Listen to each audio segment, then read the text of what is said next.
মেয়ে হয়ে জন্ম নেওয়া একটা অপরাধ। তাহলে যে পুরুষগুলা ধর্ষণ করতেছে তারা নারীর গর্ভ থেকে আসেনি, তাদেরকে মা জন্ম দেয়নি, তারা 10 মাস 10 দিন নারীর গর্ভে থাকেনি, তারা 32 নালা দুধ খেয়ে বড় হয়নি। তারা যদি নারীর গর্ভ থেকে জন্ম নিয়ে পৃথিবীতে এসে থাকে তাহলে একজন নারীকে তারা কিভাবে দর্শন করে? যে পুরুষটা নারীর গর্ভে থেকে আসে সে পুরুষটা কিভাবে আরেকটা মায়ের সন্তান দর্শন করে? বিয়ে করলেই তো বউ পাওয়া যায়, বাজারে সস্তায় পাওয়া যায়, 10 টাকা দিলে নারী কিনতে পাওয়া যায়। সেখানে একজন মায়ের সন্তানকে কেন দর্শন করে নির্যাতন করতে হয়? সেখানে কেন একটা নারীকে, একটা অবশ্যই সেটা একটা 7 বছরের বাচ্চা, ওটা এখনো যৌনাঙ্গই তৈরি হয়নি, সে বাচ্চাটাকে কেন দর্শন করতে হবে? ওর তো ঘরে বউ আছে, ওর বউকে অক্ষম, ও বাজারে গেলে সস্তায় পাওয়া যায়, সেখানে একটা নারীকে কেন দর্শন করতে হয়? নারীকে দর্শন করলে তো তবু মেয়েরা সহ্য করতে পারে, 7 বছরের বাচ্চাকে দর্শন সহ্য করার মতো ক্ষমতা আছে? মেয়েদেরকে কোথায় রাখবে বাবা? কি করবে? ছেলে মেয়েদেরকে কি করবে? কেন মেয়েদেরকে জন্ম দিবে? তাহলে জন্ম না দিয়ে শুধু ছেলেই জন্ম দিবে?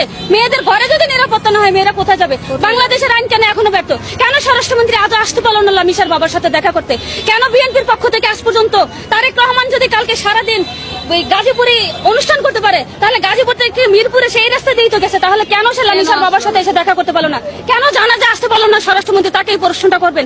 এই জানাজা যখন এখানে 4টায় হলো, বিএনপির পক্ষ থেকে একটা লোক কেন এখানে আসলো না? কেন এখানে একটা জানাজা হলো? এখানে জানাজা হওয়ার কথা ছিল 3টা, সোহাগের পর লামিসা, 3টার বদলে জানাজা একটা কেন হলো? লামিসার বাবা তো কবর দিছে।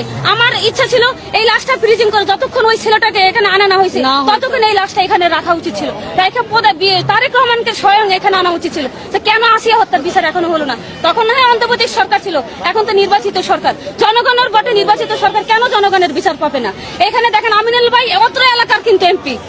আমিনুল ভাই কেন আমিনুল ভাই আজ পর্যন্ত পালো না? বিএনপির পক্ষ থেকে একটা লোক এখন আসলো না। আমরা বিএনপি কর্মী হিসেবে আমরা এটা লজ্জিত, দেশবাসীর কাছে আমরা লজ্জিত। কেন একজন বিএনপির কর্মী আজও এখানে আসলো না? কেন আমিনুল ভাই এখানে আসলো না? কেন স্বরাষ্ট্রমন্ত্রী আসলো না? প্রধানমন্ত্রীর পক্ষ থেকে একটা লোক কেন এখানে সান্ত্বনা বার্তা দেওয়ার জন্য আসলো না? একটা শিশুকে এইভাবে দর্শন করছে। আমরা চাই আগামী 24 ঘন্টার ভিতরে আসামিকে এখানে নিয়ে আসা হোক। এখানে ওকে আমরা জনগণ নিজের হাতে বিচার করবো। ওরা অন্তত একটা চর দিয়ে হলো আমরা এখানে বিচার করতে চাই। আমরা চাই না আইনের কোনোদিনও বিচার হবে না। আমি বাংলাদেশ সরকারকেও চ্যালেঞ্জ করতেছি, আমি স্বরাষ্ট্রমন্ত্রীকেও চ্যালেঞ্জ করতেছি, আমি আইনমন্ত্রীকেও চ্যালেঞ্জ করতেছি। উনি অ্যাটর্নি জেনারেল হোক, আমি ওনাকে চ্যালেঞ্জ করতে পারি। আমি একজন আইনের স্টুডেন্ট, আমি জানি কখনোই এটা হবে না, বাংলাদেশে বিচার হবে না। ওকে আমাদের হাতে তুলে দেওয়া হোক, আমরা বিচার করতে পারি। তেলের ভোগান্তিতে ক্লান্ত? এখনই কিনুন রাইডো, এক চার্জে চলুন 100 কিলোমিটার পর্যন্ত।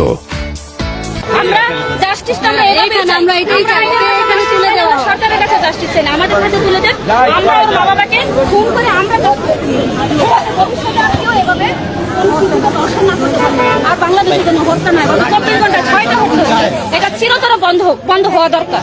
এটা স্বরাষ্ট্রমন্ত্রীর ব্যর্থতা, বিএনপির ব্যর্থতা, তারেক রহমানের ব্যর্থতা, আইনমন্ত্রীর ব্যর্থতা, বাংলাদেশের বিচার ব্যবস্থার ব্যর্থতা। যদি